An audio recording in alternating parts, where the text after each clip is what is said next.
بسم اللہ الرحمن الرحیم الحمدللہ کفا وسلام علی عبادہ المصطفیٰ قال اللہ تعالی فی القرآن المجید والفرقان الحمید یا ایہا الذین آمنوا لا تقولوا رائنا وقولوا انظرنا واسمعوا وللکافرین عذاب علیم۔ صدق اللہ العظیم۔ سامعین ذی وقار، آج ہم جس گفتگو کے لیے حاضر ہوئے ہیں وہ بہت ہی نازک اور حساس مسئلہ ہے۔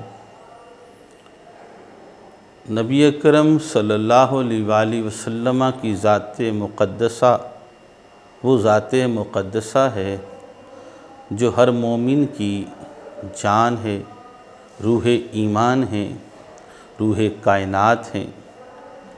نبی اکرم صلی اللہ علیہ وآلہ وسلم کی ذات مقدسہ کے حوالے سے ایک شخص نے جو جہلم کا ہے، مرزا محمد علی جس کا نام ہے، اس نے نبی اکرم صلی اللہ علیہ وآلہ وسلم کی بے ادبی کی، ناپاک جسارت کی، جو کفر پر مبنی ہے، جس پر گستاخ رسول ہونے کا حکم جاری ہوتا ہے،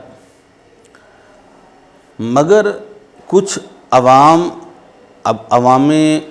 میں بالکل کچھ سادہ لوگ ہیں اور کچھ ایسے نام نہاد لوگ بھی ہیں جو اپنے آپ کو اہل علم کہلواتے ہیں، مگر شاید کہ وہ علم سے کوسوں دور ہیں، علم سے ناآشنائی ہے، جس کی بنا پر وہ یہ تاثر دینا چاہتے ہیں کہ یہ کوئی گستاخی نہیں ہے۔ اس کے پیچھے کیا کار فرما ہے ہم اس پہ نہیں جانا چاہتے، ان کی ذاتیات ہیں یا کچھ اور ہے یا اپنے معاملات ہیں۔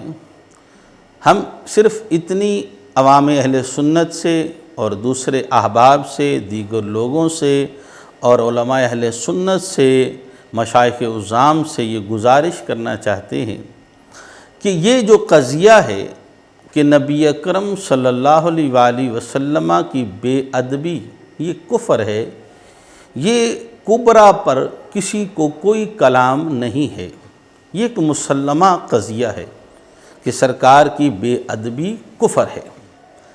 اب یہ کبریٰ مسلمہ جب ہوا، اب سوال یہ ہے کہ دجال کا لفظ جو معاذ اللہ ثم معاذ اللہ نقل کفر نباشد اس شخص نے بولا، اب دجال کا لفظ رسول کریم صلی اللہ علیہ وسلم کی بے ادبی ہے یا نہیں؟ میرا خیال بھی ہے اور گمان بھی ہے، بلکہ یقین ہے کہ کسی ذی شعور کو، مسلمان کو اس میں کوئی اختلاف نہیں ہوگا کہ لفظ دجال رسول کریم کی بے ادبی ہے۔ یعنی اس قضیہ پر بھی کوئی دلیل دینے کی حاجت نہیں ہے، واضح ہے عند المسلمین کہ دجال کا لفظ بے ادبی اور کفر ہے، گمراہی ہے، گستاخی ہے۔ اب جب یہ بات مان لی، یہ قضیہ مان لیا کہ رسول کریم کی بے ادبی کفر ہے، جب یہ بھی مان لیا کہ لفظ دجال رسول کریم صلی اللہ علیہ وسلم کی بے ادبی ہے اور یہ کفر ہے، گمراہی ہے، گستاخی ہے، اس پر بھی کوئی کلام نہیں۔ اب رہ گیا کلام اس بات پر کہ یہ حکایت ہے جی۔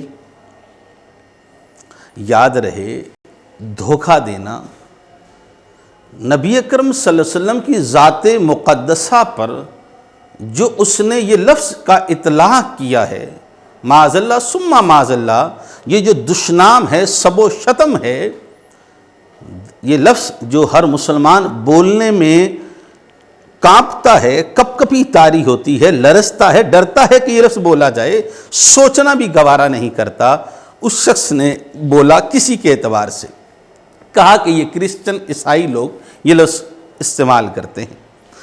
اب پہلی بات تو یہ ہے کہ اس نے جو یہ لفظ بولا ہے کہ یہ عیسائی کہتے ہیں، عیسائی اس بات کا انکار کر چکے ہیں کہ ہم یہ لفظ نہیں بولتے۔ تو لہٰذا ناقل جو ہوتا ہے وہ تصحیح نقل پیش کرتا ہے. تو ناقل نے کہاں سے یہ بات لی ہے کہ انہوں نے کہا؟ ایک بات، اس بات پر نقل نہیں ہے اس کے پاس، تصحیح نقل نہیں پیش کر سکتا. علی وجہ تسلیم وہ تصحیح نقل بھی پیش کر دے. دوسری بات، اب اس قضیے کو سمجھنا ہوگا، اگر وہ تصحیح نقل بھی پیش کر دے کہ یہ فلاں کتاب میں لکھا ہوا ہے، یہ لفظ معاذ اللہ ثم معاذ اللہ، یہ لفظ کا لکھا ہوا ہونا کیا اس بات پر دلالت کرتا ہے کہ نبی اکرم صلی اللہ علیہ وسلم کی یہ بے ادبی نہیں ہے؟ تب بھی یہ بے ادبی ہے، یہ کفر ہے، گمراہی ہے، گستاخی ہے، یہ سب و شتم ہے. اب جب وہ اسے حکایت کرے گا، یاد رہیے یہ بات سمجھی، جب وہ حکایت کرے گا، خود وہ کراچی کے جو نام نہاد مفتی صاحب ہیں انہوں نے اس بات کو خود کوڈ کرتے ہوئے کہہ رہے ہیں کہ نقل کفر کفر نباشت. میں پوچھتا ہوں آپ نقل کفر کفر نباشت کیوں کہہ رہے ہیں کوڈ کرتے ہوئے؟ یعنی یہ غلیظ جملہ ہے. تو کیا مرزا محمد علی جہنمی نے جب یہ لفظ کوڈ کر رہا تھا، بات کر رہا تھا، کیا اس نے کہا تھا نقل کفر کفر نباشت کہ یہ کفریہ جملہ ہے؟ یعنی کہ عند المسلمین، ہمارے نزدیک، مسلمانوں کے نزدیک جملہ کفریہ ہے. اس کفر کو کوڈ کرتے ہوئے کفر سمجھا تھا، اس نے اس کفر کو نہیں کفر سمجھا. کفر کو کفر نہ سمجھنا بھی کفر ہے. اب جب اس نے اس کفر کو کفر نہیں سمجھا تو وہ کافر ہوا. تو سامعین ذی وقار، حکایت کرنا اس وقت درست ہے جب وہ کفر کو کفر سمجھے، گمراہی کو گمراہی سمجھے. جب وہ کفر کو کفر نہیں سمجھ رہا اور وہ جملہ کوئی ایسا ایہامی بھی نہیں ہے کہ جس پہ کوئی کلام کیا جائے یا شک و تردد ہو، جس کے اندر کوئی احتمال نکلتا ہو، واضح متبین جملہ ہے جو دشنام ہے، سب و شتم ہے، جو رسول کریم صلی اللہ علیہ وسلم کی بے ادبی ہے. بات لمبی ہو جائے گی. میں نے فقط یہ عوام کے لیے، سادہ لوگوں کے لیے یہ بات گزارش کرنی چاہیے. انشاءاللہ عز و جل ہم یہ حکایت کا قول کرنا بھی یہ حکایت ہے جی، انشاءاللہ اس پہ ہم تفصیلی طور پر لکھیں گے. اور یہ کہنا کہ بعض لوگوں کا کہ ذمی کے حوالے سے یہ اعتراض کرنا یا پھر یہ حکایت کا اعتراض کرنا، یہ فضولیات میں سے ہے جس کا کوئی معنی، کوئی مقصد یہاں پر نہیں ہے. فقط ایک گستاخ کو گستاخ بچا رہا ہے، اس کے علاوہ کچھ بھی نہیں ہے. تو سامعین ذی وقار، آپ نبی اکرم صلی اللہ علیہ وسلم سے محبت کرتے ہیں جس طرح ہم کرتے ہیں، آپ بھی محبت کرتے ہیں. تو اپنی محبت کا ثبوت اپنے تائیں بلکہ اپنے تائیں سے زیادہ دینے کی کوشش ہونی چاہیے. رسول کریم پر من دھن، ہمارے جان مال عزتیں قربان ہیں.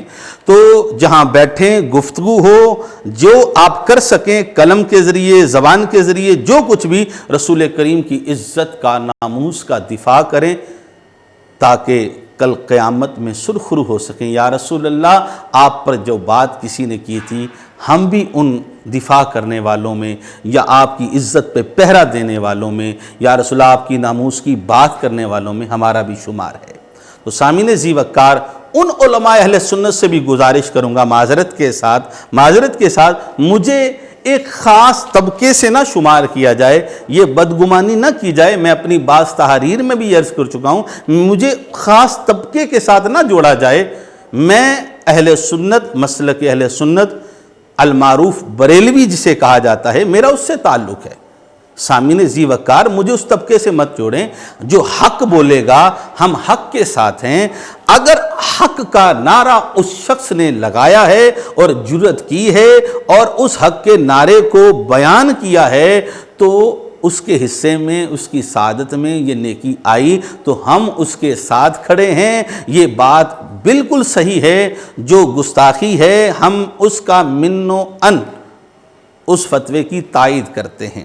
یہ کلام کرنا، اپنے علم کو جھاڑنا، اپنے علم کی خوشبو کو یا بدبو کو ظاہر کرنا، یہ موقع محل نہیں ہے، یہ رسول کریم کی عزت کی بات ہے۔ اپنا علم کسی اور مقام پہ، اپنا اختلاف کسی اور مقام پہ بیان کر لیں گے، اپنے علم کی جو شمع جو آپ لیے بیٹھے ہیں اس کو میں آپ کے نزدیک جو روشن ہے وہ کہیں اور کر لیں گے۔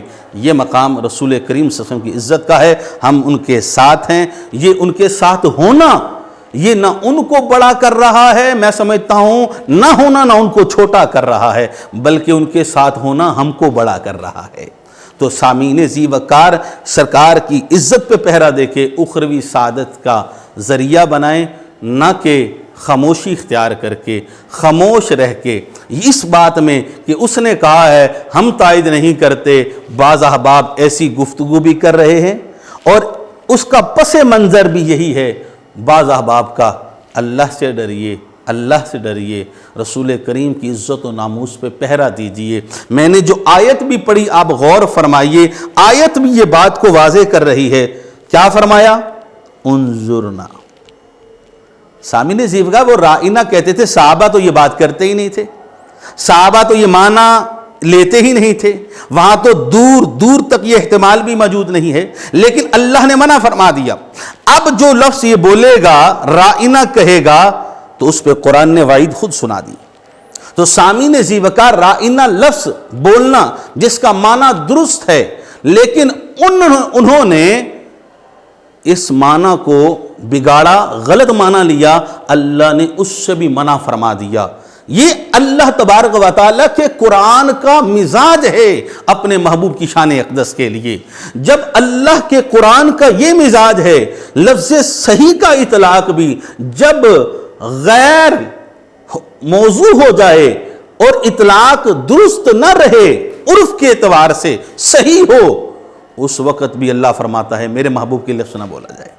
تو سامعین ذی وقار جو لفظ ہی غلیظ ہو، اس لفظ کو بولنا، اطلاق کرنا اور حکایت اس طریقے سے نقل کرنا کہ جس پہ کوئی بھی شخص سنے اس کی ویڈیو کہ اس نے کہیں بھی کہا ہو یہ لفظ تو غلیظ ہے، یہ لفظ تو بڑا ناپاک ہے، غلیظ لفظ کہا ہو، ناپاک کہا ہو، نقل کفر نباشت کہا ہو، برات کا اظہار کیا ہو، مذمت کی ہو، اس نے کہیں بھی اس کی یہ ویڈیو کے اندر موجود نہیں ہے، بلکہ وہ تو اسے کہہ رہا ہے تو ایک گل ہی نہیں، یعنی کہ رسول کریم کی بے ادبی کو پروموٹ کر رہا ہے، رسول کریم صلی اللہ علیہ وسلم کی بے ادبی کو ترویج و اشاعت کرنا چاہتا ہے، اور پھر ایک نیا فساد کھڑا کرنا چاہتا ہے کرسچن اور مسلمانوں کے درمیان۔ سامعین ذی وقار ذی شعور احباب ضرور غور فرمائیں، اور اللہ تبارک و تعالیٰ سے میں دعا کروں گا اللہ تعالیٰ ہمارا حامی و ناصر ہو، اللہ تعالیٰ ہمیں محبوب کریم صلی اللہ علیہ وسلم کی محبت عطا فرمائے اور اس پہ تن من دھن ہر چیز کو قربان کرنے کی توفیق عطا فرمائے۔ بالائے طاق ہو کے رسول کریم سے محبت کیجئے، اللہ تبارک و تعالیٰ ہمیں اس پہ استقامت عطا فرمائے۔ آمین۔ آخر دعوانا